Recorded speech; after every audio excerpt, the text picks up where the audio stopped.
अरे ओ भाई, ये मैं क्या पढ़ रहा हूँ? मतलब आदमी मरने के बाद भी डेड नहीं होता? भाई अगर डेड बॉडी में सेल जिंदा होते हैं तो क्या वो उड़ भी सकते हैं? हाँ भाई, हॉरर मूवी के अंदर ऐसे ही लोग आ जाते होंगे, सेल मीटिंग करते होंगे, चल भाई चलते हैं वापिस। सच में? नहीं, डेथ एक स्विच ऑफ बटन नहीं होता। जब हार्ट रुक जाता है, बॉडी में ऑक्सीजन सप्लाई बंद हो जाता है, बट बॉडी की हर सेल तुरंत नहीं मरती है। स्किन सेल, बोन सेल, यहां तक कि कुछ स्टेम सेल कुछ समय ही नहीं, कुछ दिनों तक भी सरवाइव कर सकती है। इसीलिए तो ऑर्गन ट्रांसप्लांटेशन पॉसिबल है।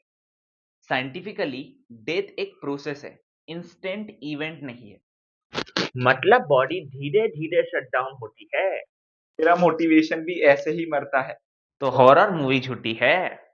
ऐसे ही बायोलॉजिकल सीक्रेट के लिए फॉलो करें।